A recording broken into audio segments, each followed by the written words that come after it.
welcome to yet another edition of Ask Ron.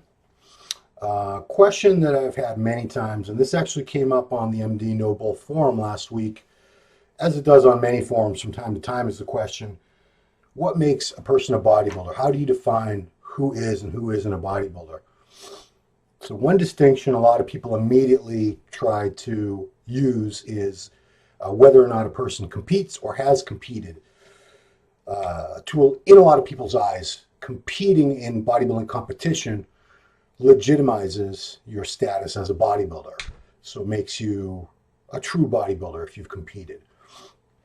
Having competed about 30 times myself, I would say there's an argument that can be made for that, because getting up on stage and putting the physique that you've been building for years and so on up against other people who are living the same lifestyle and have the same types of goals as you, and having your physiques be judged by a panel of judges sitting there, yeah, that's an extra level. That's definitely something that I have a lot of respect for, because I've had to do it. I didn't have to do it. I've done it many times myself, but I don't believe, I'm not elitist that way, that I believe you have to compete to be considered a bodybuilder. As far as I'm concerned, being a bodybuilder is more about living the lifestyle of trying to build the best body you can, the best physique you can. With all these new divisions now, I know it gets kind of confusing, because when I started out, and for many years, you didn't have to ask, are you a bodybuilder, or are you men's physique, or are you classic, or whatever. There was just bodybuilding. So if you were trying to get bigger and improve the balance and the shape and proportions of your body and everything, you were a bodybuilder. And I still really use that term as a catch-all now for all the physique competitions, men, women, bikini, all that stuff. I just lump it all. I call it all bodybuilding, because what else are you going to call it? Physique competition, I guess, would be, the next best thing. But when you're asking about that, the lifestyle, it's a very unique lifestyle that we live. All of us who do physique competition in the various divisions, but I'm focusing on bodybuilding in this discussion. It's a unique lifestyle because millions and millions of people all around the world go to the gym pretty much every day, or 4, 5, 6 days a week, and they lift weights. And a lot of them have these goals, these kind of vague goals of, I'm trying to get bigger, I'm trying to get stronger. They don't really have specific goals, a lot of them, because they're not bodybuilders. If you're a bodybuilder, you do have very specific goals. You basically have a vision in your head of what you want your physique to look like, and everything you're doing in the gym and out of the gym, really, it's 24/7 lifestyle, is geared toward trying to make that vision a reality, getting closer and closer to it. Most of us never, ever get all the way satisfied. We're never satisfied. It's always a work in progress. We're always chasing perfection, chasing the best version of ourselves. And unfortunately, a lot of people are chasing a look and a version of themselves. It's not ever going to happen, because they get it in their head that I want to look like Ronnie Coleman. I want to look like Phil Heath. I want to look like Chris Bumstead. You're never going to look exactly like these people. You might get a lot bigger and you might get ripped and this and that, but your genetics are what they are. You're going to look like you. You'll always end up being a bigger, hopefully leaner version of you, and you can always work on weak body parts and improve your balance and proportions and things like that. And you should. That's what it's all about. But you're never going to look exactly like somebody else.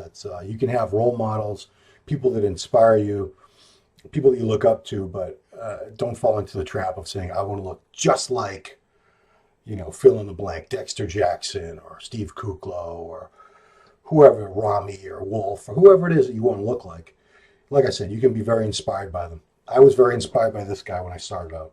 Rich Gaspari had his pictures up on my wall. I desperately wanted to look just like Rich. And no, I never looked just like Rich. Nobody else looked just like Rich except for Rich. And you could say the same about all the champions pretty much. So in my mind, what really separates bodybuilders, quote unquote, from all these other people that work out is, to a bodybuilder, the physique is the priority. Everything you do is toward improving that physique.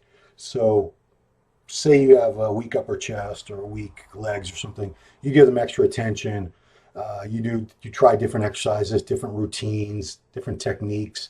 You're always trying to build a better physique. And the weights you use, not so important. If you're really a true bodybuilder, the weights are a means to an end. They're a tool.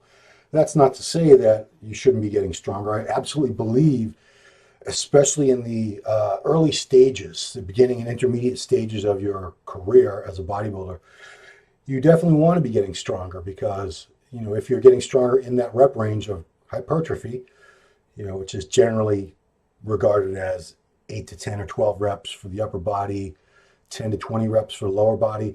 If you're getting stronger in those rep ranges, it does translate over time to greater and greater muscle mass.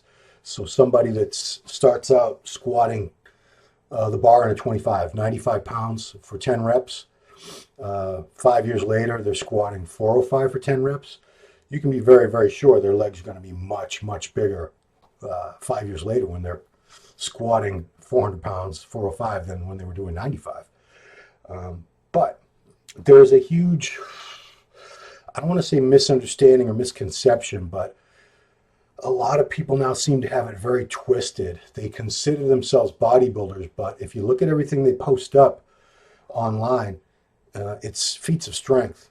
A lot of single reps, double reps, stunts, stunt lifting, a lot of deadlifts. A lot of people love to deadlift heavy now because a lot of people figured out they're never going to squat much. They're never going to bench press much, relatively speaking. But a lot of people figured out the deadlift is a movement that comes naturally to a lot of people, and they can pull some decent, impressive weight for their Instagram and Snapchats or whatever it is that they post these things up on. And that's fine. You can be about strength, and you can enjoy getting stronger and have strength goals. Absolutely. And in fact, there are training systems that are based on progressive overload in a very systematic manner. DC training, which I did, dog grab training. I did that for a couple of years, way back in the day, it's been over 10 years now.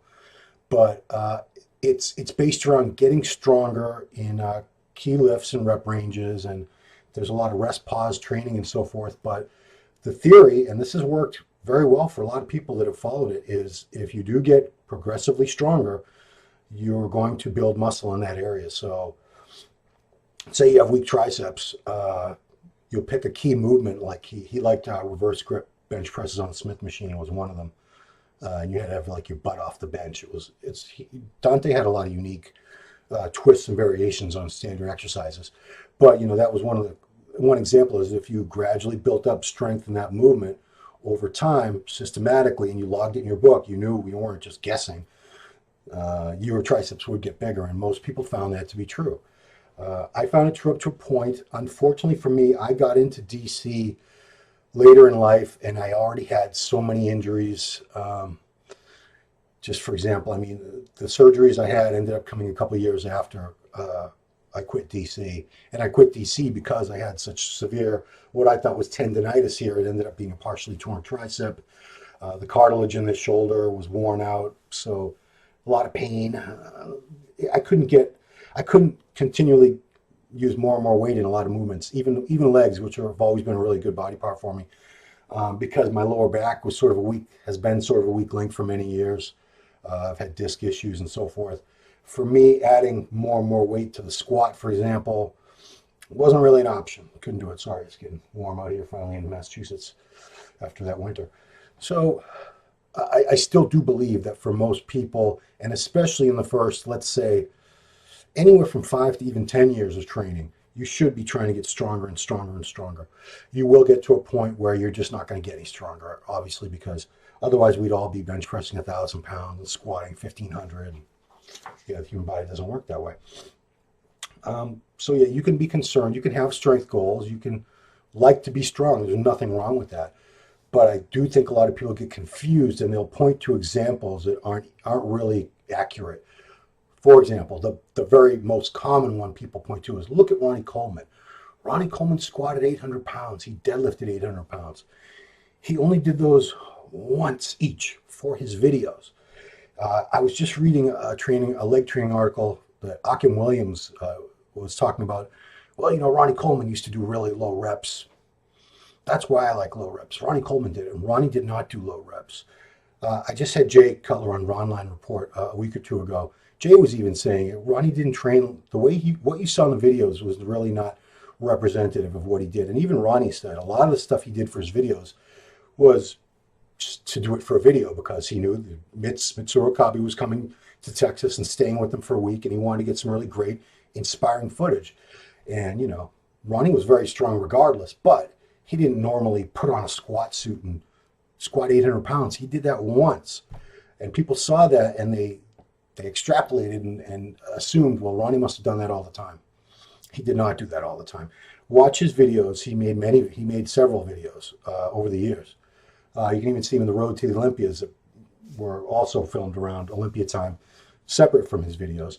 And you'll see that Ronnie did 12 reps on just about everything for upper body. So if he was bench pressing, 5 plates or something for 12 reps, that's awesome. That's amazing.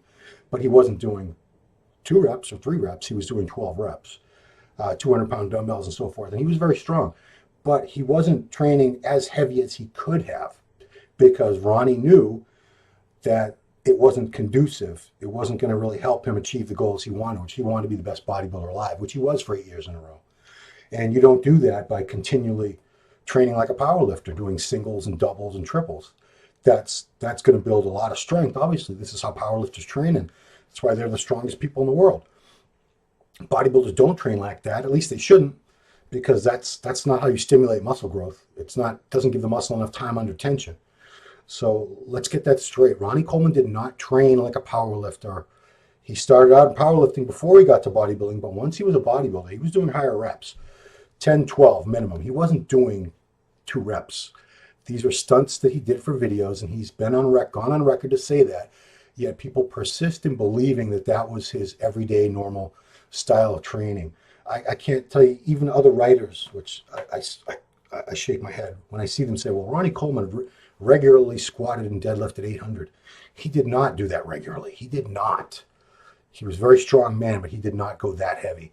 And as banged up as he is now, as many surgeries and problems as he's had, he'd be in even worse shape, I bet, had he done more of that ego type of training or stunt type of training. But he just did it, briefly, first to make a really cool show for the videos. And it worked because, look, people still talk about it. People still watch his videos.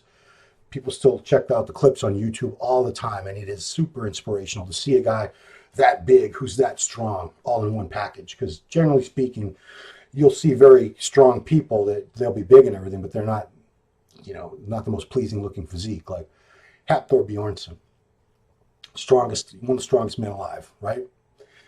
Huge man. Put him in a pair of posing trunks, it wouldn't be a pretty sight. And likewise, Phil Heath, best physique in the world, as the judges have come to the conclusion 7 years in a row. 7 years in a row. Yeah, this year he's going to have 8. Not the strongest guy. Never claimed to be. Why does it matter? Why do people get so down on Phil? I know I haven't always been the kindest to Phil in my writing and stuff. I've been critical of him. But even I have to say, he's smart. He trains to be the best bodybuilder alive, and he's done a great job. Absolutely.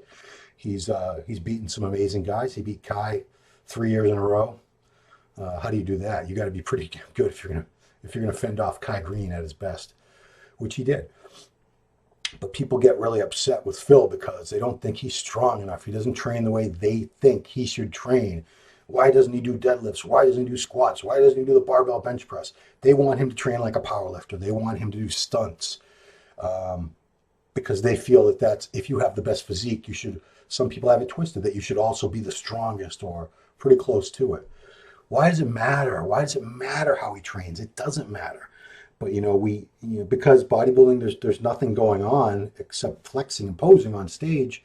It's not like a sport where you're watching these amazing plays and passes and throws and 50-yard lines. We don't have all that going on. All we have is guys up on stage in little trunks having their physiques compared to each other by a panel of judges.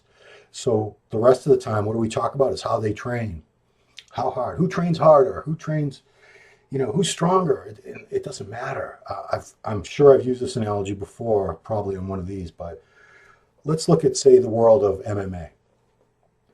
All that matters in the end at these UFC fights is who wins. So let's say I'm the greatest UFC fighter alive. I'm undefeated. Nobody can touch me. Anytime I step in the octagon, I kick that other guy's ass. Maybe I do it in under a minute every time. If that's true, you can talk about how I train or something, but what does it matter? It doesn't matter. You know, you might say, well, this guy that he beat, he trains harder than, he does more running and he does more conditioning work and he does more of this and that. He trains with this type of coach and that type of coach and striking and grappling. And in the end, all that matters is who beats up who in that ring, who can knock the other guy out or make the other guy tap out or win on points. Who wins? It doesn't matter anything that led up to that moment in the weeks and months as far as how the guys trained for the fights. Who cares? Has no bearing on the outcome. I'm not saying it doesn't. I'm not saying obviously if some people don't train, they don't train at all, they're not going to be great fighters, obviously. But I think you get the point I'm trying to make. The training that they do is really irrelevant in terms of the big picture. And the big picture is who wins. Phil Heath has been winning for 7 years in a row. He's the greatest bodybuilder alive right now. Yeah, I know, you can argue, you can debate that. That's fine, I don't care. The judges at the Mr. Olympia contest for 7 years in a row have chosen Phil Heath as the winner. So that means he is the greatest bodybuilder alive right now. Okay, deal with it. I've learned to deal with it. I've accepted it. So you guys need to get with it too. And the way that he trains for these shows or how he diets doesn't matter as long as he wins, as long as he keeps winning. And that goes for all the bodybuilders. You know, we tend to have this idea that it's about who trains harder or heavier, who wants it more. You know, obviously those things do factor in. Of course they do. If somebody's not going to train very hard, I don't think they're going to be a champion regardless of their genetics. But genetics are a huge factor in bodybuilding because it's the body, and the body's only going to be what the body was meant to be, a bigger or smaller version of it. So, yeah, stop worrying about how these guys train. I know I'm getting way off topic here as far as are you a bodybuilder, but if you're what I consider a true bodybuilder, the weights are only important if they're a means to an end, a tool. So it doesn't matter if you have a great back. It doesn't matter if you deadlift 200 pounds, 600 pounds, or you don't deadlift at all. Who cares? All that matters is the back. And then someone's going to say, well, if you don't deadlift, you're not going to have... It's bullshit. There have been guys with awesome backs who don't deadlift. Phil Heath has got a pretty damn great back. Check it out. He doesn't deadlift. Even something like squats. Most people with great legs have done plenty of squats. Not all of them. I remember Ronnie Raquel has never done a regular squat, a back squat. He's done front squats, which, you know, you could argue that's still a squat. But the point I'm getting at is there are a lot of ways to make a muscle grow and stimulate it.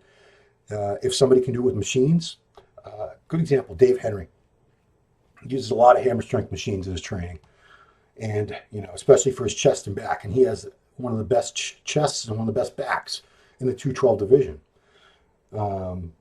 So what if he doesn't barbell bench press 500 like you want him to, or he doesn't deadlift 600-700 pounds like you think he should? It doesn't matter. It doesn't matter. He's a bodybuilder. He's using the tools he wants to use. He's found work best for him, because all that matters to him is getting bigger, which he did, and he did it through progressive resistance. He was with DC, and then he did that other fortitude training. But it's the same principles. He's gotten progressively stronger in certain rep ranges for growth, and you know, the end result was a pretty damn great physique, regardless of whether he used the exercises you think he should have. What else? Phil, UFC, yeah. So, you know, I would say if you want to consider yourself a bodybuilder, your primary goal and your priority should be your physique. What's going to make my physique look better? You want to put size on. You want it to be evenly distributed. You don't want to have any weak body parts. You don't want to have, you know, you want to have the best physique possible. And we're looking at something where nothing really stands out. There's nothing that's overbearing. There's nothing that's lagging behind. Everything is really proportionate. Someone like a Dexter Jackson, you really can't look at Dexter and say, wow, he's got great. No, everything's great. Everything's in proportion. So you don't hear people talking about Dexter having this or that body part that's great, or this or that body part that's lagging because everything's pretty damn balanced out. Otherwise, he wouldn't have more pro wins than any other bodybuilder that's ever stepped on stage, and he does. So that tells you that. So you don't have to compete to be a bodybuilder, no. And you know, you don't have to be a certain size. Not everybody wants to be 250 pounds ripped. Certainly, most people can't be 250 pounds ripped. Most people just don't have the genetics to carry that amount of muscle mass. You know, it doesn't matter how many drugs they took, how long they train, how much they eat. They're never gonna be. Not everybody can be. We're almost, as humans, there's so much genetic variation between us. It's almost like breeds of dogs. You know, I have a Shih Tzu. It's a little dog. She's 11 pounds. Let's say I could have got her on steroids. I could have had her doing little doggy exercises. You know, maybe I could have had a pretty big Shih Tzu. Put that Shih Tzu next to, like a Rottweiler or any really large dog. It's still never going to be anywhere near that size because it just was never meant to be. The breed, the Shih Tzu breed, the Chihuahua breed, these are small dogs. No matter how much you bulk them up, they're still going to be much smaller proportionally in relation than a large dog. It's just not possible. People are the same way. So I'm not saying you have to have a certain size to be a bodybuilder. You have to try. You certainly have to do your best. I think if you just sort of mess around with weights and you're not really trying that hard, then you're not really a bodybuilder. A bodybuilder is trying to maximize his physique. And yeah, I know that some people don't want to be huge. Some people want more of that classic look, which is why we have classic physique now. And that's fine. That's, you know, nobody can tell me or you or anybody what your goals should be. Your body is your body. And like I said, if you want to just worry more about strength than you do size, that's fine. If you want to worry equally about them. But as far as I'm concerned, if you're a bodybuilder, if you want to call yourself a bodybuilder, it's all about the physique. Everything you do in the gym, and all the meals you eat and the rest, the supplements, everything is geared towards that chasing perfection, trying to really build the best physique you can. And like I said, the weights we use, they're just a means to an end. They're just tools. Don't worry about being a power lifter. That's a whole other sport. Olympic lifting is another sport. Strongman's another sport. Bodybuilding is judged on the way a physique looks.